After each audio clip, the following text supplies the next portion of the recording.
नमस्कार दोस्तों, जय हिंद, वंदे मातरम। सभी प्यारे मित्रों का वेलकम, अभिनंदन है टीटी परिवार, शिक्षकों के परिवार जायसवाल कोचिंग सेंटर पर, पावर्ड बाई शिक्षा ही प्रकाश है। दोस्तों मैं आपके साथ जायसवाल सर। बात करेंगे दोस्तों पर्यावरण की, बात करेंगे ईवीएस के एनसीईआरटी के पैटर्न पर प्रैक्टिस सेट नंबर 27 की बात करेंगे। और इस प्रैक्टिस सेट में बेहतरीन लाजवाब हम दोस्तों 20 क्वेश्चन करने वाले हैं। 20 महत्वपूर्ण क्वेश्चन जो आपके सेशन, आपके सिलेबस के अकॉर्डिंग आपके एग्जाम पैटर्न पर रहेंगे, जो सिलेक्शन के लिए बहुत ही इंपॉर्टेंट है। और ईवीएस के पार्ट में साइंस यानी कि विज्ञान का पार्ट चल रहा है, और इसी पार्ट से हम 20 महत्वपूर्ण प्रश्न करने वाले हैं। तो चलिए आप लोग तैयार हो जाएं इन 20 प्रश्नों को अटेंड करने के लिए, अपना फीडबैक देखने के लिए, कमेंट देने के लिए और अपना स्कोर कमेंट करने के लिए। पहला प्रश्न दिया गया दोस्तों कि सर्वप्रथम रक्त परिसंचरण तंत्र का अध्ययन किसने किया था। 4 ऑप्शन दिए, ब्राउन ने किया था, लैंड स्टीनर ने किया था, हार्वे ने किया था, या आपके दोस्तों कॉनबर्ग ने किया था। 4 बेहतरीन लाजवाब आपके ऑप्शन दिए गए हैं।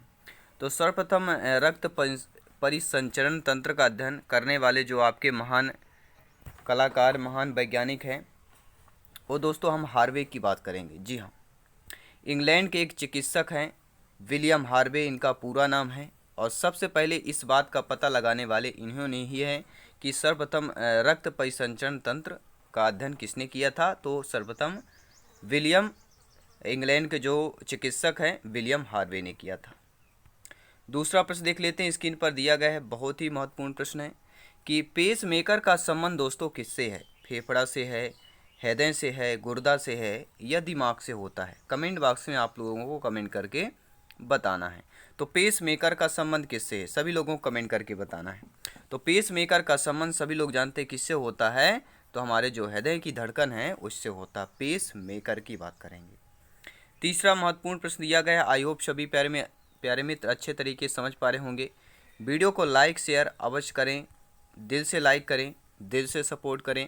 तीसरा प्रश्न बेहतरीन प्रश्न है। क्या प्रश्न पूछा जा रहा है कि गति प्रेरक किससे संबंधित होता है। गति तो सभी लोग जानते हैं, गति मतलब एक ऊर्जा होता है, गतिमान एक चलने से जुड़ा हुआ है, गति यानी चलना। तो ये जो गति प्रेरक है यह मस्तिष्क से संबंधित है, फेफड़ा से है, गुर्दा से है, हृदय से है। देखिए गति प्रेरक की बात करें, देखिए चलते तो सभी हैं, लेकिन जब गति प्रेरक की बात करते हैं तो वह हमारा क्या आता है, हम किसकी बात करते हैं, हृदय की बात कर रहे हैं। जी हाँ, डी ऑप्शन यहाँ पर सही हो जाएगा। फोर्थ आपका प्रश्न दिया गया है, क्या प्रश्न है फोर्थ नंबर कि निम्नलिखित में से किनकी भित्तियों पर रक्त द्वारा डाले गए दबाव को रक्तदाब कहते हैं। किनकी भित्तियों पर, सिरा की भित्तियों पर, कोशिका की भित्तियों पर, हृदय की भित्तियों पर, या धमनी की भित्तियों पर। ठीक है, कि निम्नलिखित में से किनकी भित्तियों पर रक्त द्वारा डाले गए दबाव को रक्त दबाव कहते हैं। यानी जो रक्त दबाव होता है तो इनमें किन्हीं से भित्तियों में या इनकी दीवारों में दबाव पड़ता है, तो वो ये दीवार, ये भित्तियाँ किनकी हैं, तो आपको क्या कहलाता है, धमनी की बात करेंगे। धमनी और सिरा ये दो बहुत ही इंपॉर्टेंट होती हैं। ठीक है, धमनी और सिराओं का कार्य आपके 9th-10th में साइंस के में आपको मिल भी जाएगा। इसलिए हम कहते हैं जो हमारा ईवीएस का पार्ट रहता है दोस्तों, ठीक है, ईवीएस का जो हमारा पार्ट है वह रहता है 3rd क्लास से लेके, ठीक है, 10th क्लास तक का पूरा सिलेबस हमारा कंप्लीट रहता है, और लेवल इतना ही रहता है, और इतने ही में सारे प्रश्न आपके पूछे जाते हैं। और कंसेप्ट वाइज जब भी आपको टाइम मिले तो 3rd क्लास से लेके 10th क्लास तक की जो एनसीईआरटी की बुक होती है उनको रीड अवश्य कीजिए। ठीक है, जब भी आपको टाइम मिले सुबह शाम तो आपको बुक भी रीड कर लेंगे और आपका ये सारी चीज़ें भी हो जाती हैं। ठीक है, तो किनकी भित्तियों पर रक्त द्वारा डाले गए जो दबाव को रक्त दबाव कहते हैं, तो हमारा धमनी हो जाएगा। डी ऑप्शन यहाँ पर सही हो जाएगा। अब बात करते हैं 5वें प्रश्न की कि सोते समय रक्तदाब में क्या परिवर्तन होता है। जब हम सोते हैं, आप लोग देखते होंगे जब हमें नींद लगती है तो हम लोग क्या है, सो जाते हैं, तो उस समय क्या हो, जो हमारे रक्त या खून में दाब पड़ता है तो उस दाब से फिर परिवर्तन क्या आता है, परिवर्तन घटता है, पहले जैसे रहता है, बढ़ जाता है, या पहले घटता है या फिर बढ़ता है। देखिए हम सोते हैं, जब हम सो जाते हैं तो हमारा क्या होता है, हाथ पैर स्थिर हो जाते हैं, हाथ पैर कार्य जो करना बंद हो जाता है, क्योंकि हम एक नॉर्मल अवस्था में आ जाते हैं। तो सोते समय रक्तदाब क्या होगा, घट जाता है। पहला ऑप्शन सही हो जाएगा। 6वां प्रश्न दिया गया आप लोगों की स्क्रीन पर दिया गया, आइए जान लेते हैं क्या है प्रश्न, और अपना फीडबैक कमेंट करते रहें। 20 में से आपका स्कोर कितना है, 12+ है, 15+ है, आपको कमेंट बॉक्स में जरूर बताना है। प्रश्न यह पूछा जा रहा है कि मनुष्य के शरीर में हृदय को एक बार धड़कने के लिए कितना समय लगता है। कितनी बार करें, एक बार जी हाँ, अभी तक आपने सुना होगा कि 1 मिनट में, 1 सेकंड में या 1 मिनट में कितनी बार धड़कता है। ठीक है, ये सुना होगा, लेकिन यह प्रश्न बहुत ही बन गया है, क्रिएटिव प्रश्न बन चुका है। ठीक है, और MPPSC और UPPSC, IAS UPPSC लेवल का प्रश्न है और ये आपके एग्जाम में पूछा जा सकता है। तो मनुष्य के हृदय में एक बार धड़कने के कितना समय लगता है? 1 सेकंड, 2 सेकंड, 0.8 सेकंड या 1.5 सेकंड। तो पहले बात है कि हमें जानते हैं 72 बार धड़कता है। 72 में क्या करते हैं, ये 60 मिनट में, सॉरी 1 मिनट में 60 सेकंड होते हैं, यानी कि 1 मिनट में कितने बार धड़कता है? 72 बार। तो इसमें से निकाल सकते हैं या आप डायरेक्टली 0.88 सेकंड डायरेक्ट आंसर कर सकते हैं। यानी मनुष्य के जो शरीर में हृदय हमारा रहता है, ठीक है, वो कितनी बार धड़कता है? एक बार। तो 0.8 सेकंड में एक बार धड़कता है। 7वां प्रश्न दिया गया है, क्या पूछा जा रहा है कि मनुष्य जो होता है, स्वस्थ मनुष्य, ठीक है, मनुष्य तो सभी है लेकिन कुछ बीमार होते, बीमार की नहीं बात कर रहे, जो स्वस्थ मनुष्य होता है, समान अवस्था में होता है, उस मनुष्य में प्रति मिनट हृदय स्पंदन होता है। तो ये सभी लोग जानते हैं, नॉर्मल सा प्रश्न है। 72 टाइम्स की बात करेंगे, 72 बार की बात कर रहे हैं। 8वां प्रश्न आ गया है कि मानव हृदय में कितने कोष्ठक होते हैं? 2 कोष्ठक होते हैं, 3 होते हैं, 4 होते हैं या 5 कोष्ठक होते हैं? अब आपको कमेंट बॉक्स में फीडबैक करके जरूर बताना है, ठीक है, कि मानव हृदय में कितने कोष्ठक होते हैं। तो सभी लोग जानते हैं 2 लेफ्ट साइड होते हैं, 2 राइट साइड होते हैं। टोटल संख्या पूछा जाए तो 4 कोष्ठक होते हैं, यानी हमारा सी ऑप्शन सही हो जाएगा। ठीक है, और जो ये 2 अंगों में विभाजित होता है, सभी लोग जानते हैं, एक दायां होता है, एक बायां होता है। और हृदय के दाहिने एवं बाएं प्रत्येक ओर 2 चैम्बर यानी एट्रियम एवं वेंट्रिकल के नाम से जाना जाता है। और यानी कि कुल मिलाकर हम कह सकते हैं हृदय में 4 चैम्बर या 4 कक्ष होते हैं। 9वां प्रश्न क्या पूछा जा रहा है कि नाड़ी दर कहाँ से मापा जाता है? देखते होंगे बहुत सारे पहले वैद्य के ज़माने में होता था, ठीक है, तो पहले क्या है, नाड़ी दर देखा जाता था, आपके हाथ पकड़ लेते थे, कहीं कुछ है तो नाड़ियों से क्या आपका जो धड़ देखते थे कि धड़कन, दर मतलब वही होता है, नाड़ी दर मतलब दर निकालना, कितनी बार धड़क रहा, लगभग अनुमान लगाया करते थे। ठीक है, तो वही यहाँ पे नाड़ी दर है, वह पता लगाया जाता है धमनी से, तंत्रिका से, त्वचा से, सीरा से। देखिए जो आपके हाथ के धड़कन होती है, आप देखते होंगे जो धमनी होती है, ठीक है, उस धमनी से क्या है पता लगाया जाता है नाड़ी दर। ठीक है, तो हमारा राइट ऑप्शन फर्स्ट ऑप्शन हो जाएगा। और नाड़ी जो कि धड़कन जो होती है और कहाँ कहाँ से देखा जा सकता है, देखिए किसी धमनी को उसके पास की हड्डी पर दबाकर नाड़ी की धड़कन को महसूस किया जा सकता है। और गर्दन पर भी महसूस किया जा सकता है, कलाई पर हो गया, घुटने के पीछे भी किया जा सकता है, कोहनी के भीतर भाग पर भी, ऐसा ही कई स्थानों पर नाड़ी दर्शन किया जा सकता है। तो कोहनी के भीतर भी किया जा सकता है। कभी कभी देखते होंगे कुछ अगर कोहनी के अंदर थोड़ा सा भी धक्का लगता है तो करंट जैसे होता है। ठीक है, तो वही चीज़ें होती हैं सारी चीज़ें, क्योंकि वहाँ पर भी धमनी पाई जाती है। धमनी और शिराएं, इन दोनों बहुत ही अंतर हम आने वाले पूरा डिस्क्रिप्शन के साथ बताएंगे आप लोगों को, क्लास कंटिन्यू करते रहें। क्योंकि दोस्तों शरीर की विशालतम धमनी कौन सी कहलाती? धमनी तो सभी लोग समझ गए, लेकिन विशालतम धमनी अगर पूछा जाए तो वेन केवा, निलय, एरोटा या इनमें से कोई नहीं। ठीक है, तो शरीर की विशालतम धमनी, अब देखिए सारे ऑप्शन अंग्रेजी में दिए गए हैं, इंग्लिश में दिए गए हैं और हमने पढ़ा हिंदी में, तो हमें क्या है फिर गलत आंसर लगा के चले आते हैं। तो शरीर की जो विशालतम धमनी एरोटा कहते हैं, और इसको अगर हम हिंदी में ऑप्शन दे दिए जाते कि महाधमनी तो आप सही कराते। ठीक है, तो शरीर की विशालतम धमनी महाधमनी, जिसे इंग्लिश में एरोटा कहते हैं, जो शरीर की सबसे बड़ी तथा मुख्य धमनी होती है, जो हृदय के बाईं यानी कि निलय, बाईं निलय की ओर आरंभ होती है, जिसमें से ऑक्सीजन मिश्रित रक्त सारे शरीर के ऊतकों में ऑक्सीजन का संचारण करता है। अब देखते हैं 11 नंबर प्रश्न। 10 प्रश्न कंप्लीट कर चुके हैं, 10 प्लस और करना है, टोटल हम 20 क्वेश्चन करने वाले हैं। इस सेशन इस क्लास की बात कर रहे हैं। अब देखिए 11 नंबर प्रश्न, प्यारा सा प्रश्न है। क्या पूछा जा रहा है कि रक्त में पाई जाने वाली जो धातु होती है दोस्तों, वह कैल्शियम होती है, सोडियम होती है, लोहा होता है या जिंक होता है? सभी प्यारे में कमेंट कीजिएगा। जी हाँ, जिनका सपना है गवर्नमेंट जॉब पाना, जायसवाल सर सभी का स्वागत अभिनंदन करते हैं।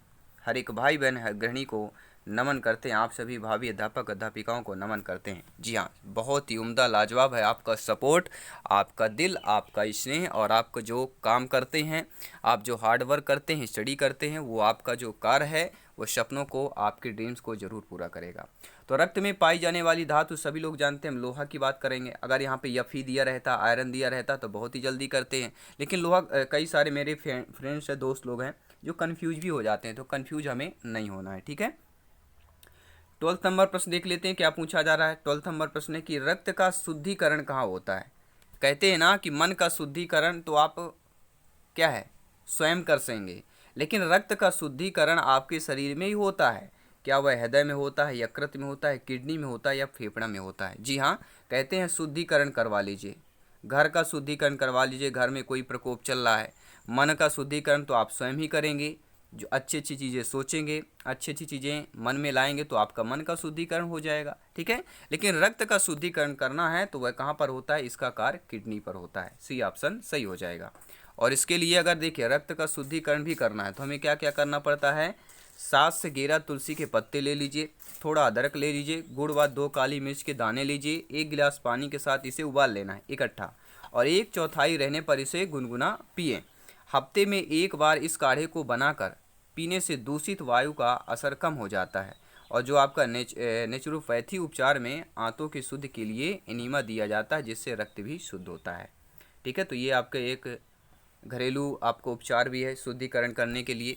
मानव शरीर में खून के शुद्धिकरण की प्रक्रिया को क्या कहते हैं। जो हमारा शरीर है, हमारे शरीर में जो खून का शुद्धिकरण की प्रक्रिया होती है उसे हीमोलिसिस कहते हैं, पैरालिसिस कहते हैं, डायलिसिस कहते हैं, या इनमें से कोई नहीं। तो हमारे शरीर में जो खून का शुद्धिकरण करने की प्रक्रिया होती है उसे क्या कहते हैं, डायलिसिस कहते हैं। सी ऑप्शन सही हो जाएगा। अब देख लेते हैं 14वां प्रश्न, 40 नंबर प्रश्न है कि रक्त में लाल रंग निम्न में से किसके कारण होता है। दोस्तों जी हाँ, प्लाज्मा के कारण, आरबीसी कारण, डब्ल्यूबीसी कारण या हीमोग्लोबिन के कारण होता है। तो रक्त में लाल रंग की बात कर रहे हैं, ठीक है। तो रक्त में लाल रंग का जो कारण है वह हमारा क्या कहलाता है, हीमोग्लोबिन कहलाता है। ऑक्सीजन के साथ जुड़ने वाला हीमोग्लोबिन नीले और हरे रंग के प्रकाश को सोख लेता है और लाल नारंगी रंग के प्रकाश को परावर्तित कर देता है, इसलिए खून का रंग हमेशा हमें लाल दिखाई देता है। 15वां प्रश्न दिया गया है कि हीमोग्लोबिन में दोस्तों होता क्या है आखिर। लोहा होता है, तांबा होता है, जस्ता होता है, मैग्नीज होता है, ठीक है। तो हीमोग्लोबिन में क्या होता है, हम एफ की बात कर रहे हैं।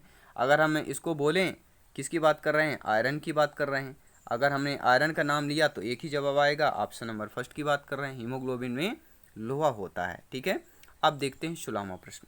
दोस्तों हीमोग्लोबिन किसका महत्वपूर्ण घटक होता है। पट्टिकाणु का होता है, जीवद्रव्य का होता है, आरबीसी का होता है, या दोस्तों डब्ल्यूबीसी का होता है, ठीक है।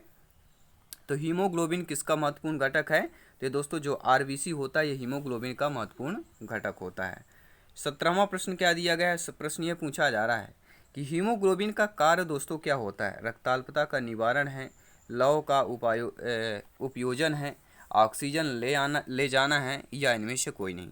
तो हीमोग्लोबिन का कार्य क्या है, हीमोग्लोबिन का कार्य ही होता है ऑक्सीजन को ले जाना, ठीक है। हीमोग्लोबिन का कार्य क्या है, ब्लड के साथ ऑक्सीजन का पूरे आपके धमनी शिराओं द्वारा ले जाना होता है, ठीक है।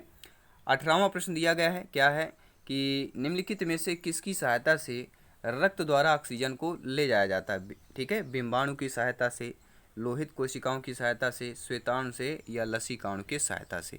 तो देखिए जो रक्त द्वारा ऑक्सीजन लाया जाता है वह हमारा लोहित कोशिकाएं, जी हाँ, जो लोहित कोशिकाएं होती हैं इन्हीं की सहायता से ऑक्सीजन ले जाया जाता है रक्त के द्वारा।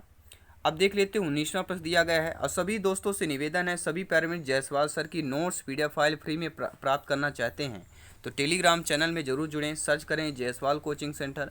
अगर आप इंस्टाग्राम पर हैं तो जायसवाल सर को फॉलो करना मत भूलेगा, इंस्टाग्राम पर भी आप लोग फॉलो कर सकते हैं। और हमारे फेसबुक पेज को फॉलो करना, ज्वाइन करना मत भूलेगा, सर्च करें जायसवाल कोचिंग सेंटर। जी हाँ, पावर्ड बाई शिक्षा ही प्रकाश है। 2 महत्वपूर्ण प्रश्न और बचे, इनको भी कंप्लीट करते हैं, क्लास को कंटिन्यू करते हैं। मानव शरीर में रुधिर बैंक का कार्य करता है, जो हमारा शरीर है उसमें जो रुधिर बैंक का कार्य प्लीहा करता है, हृदय करता है, यकृत करता है, या इनमें से कोई नहीं। तो हमारे शरीर में जो रुधिर बैंक का जो कार्य करता है वह हमारा कौन सा करता है, वह प्लीहा की बात करेंगे। किसकी बात कर रहे हैं, प्लीहा की बात कर रहे हैं। जी हाँ, प्लीहा या तिल्ली एक अंग है जो सभी रीढ़धारी प्राणियों में पाया जाता है। जो भी रीढ़धारी प्राणी हैं, जैसे हमारी रीढ़ की हड्डी पाई जाती है, जितने भी प्राणी होंगे रीढ़धारी, ये सभी में प्लीहा या तिल्ली पाया जाता है। और मानव में तिल्ली पेट में स्थित होता है। अगर मानव की बात करें तो हमारे पेट में यह तिल्ली या प्लीहा स्थित होता है। यह पुरानी लाल रक्त कोशिकाओं को नष्ट करने का कार्य करता है तथा क्या है, रक्त का संचित भंडार भी है, और यह रोग निरोधक तंत्र का एक भाग कहलाता है। अब जान लेते हैं 20वां प्रश्न क्या है, आपके लोगों की स्क्रीन पर है क्या प्रश्न पूछा जा रहा है कि मानव रक्त का पीएच मान कितना होता है। बहुत ही नॉर्मल प्रश्न है, साधारण सा प्रश्न है। और पीएच मान दो चीज़ आती हैं, एक होता है अम्लीय, एक होता है क्षारीय। ठीक है, तो अम्लीय वाला सभी लोग जानते हैं कि जो 7 से कम होता है, ठीक है, वो पीएच मान वो हमारा अम्लीय कहलाता है। और जो पीएच मान 7+ होता है, ठीक है, वो कौन सा होता है, क्षारीय में आता है। तो मानव रक्त का पीएच मान लगभग आपका 7.4 के आसपास है, यानी किसी ऑप्शन सही हो जाएगा। तो दोस्तों इस सेशन इस क्लास में टॉप महत्वपूर्ण 20 क्वेश्चनों में से आपका स्कोर क्या है, आपका फीडबैक क्या है, अपना कमेंट के माध्यम से फीडबैक जरूर बताएं। मैं आपके साथ जयसवाल सर मिलूंगा दोस्तों नेक्स्ट क्लास नेक्स्ट सेशन पर। सभी मित्रों को जय हिंद, वंदे मातरम, धन्यवाद सभी का।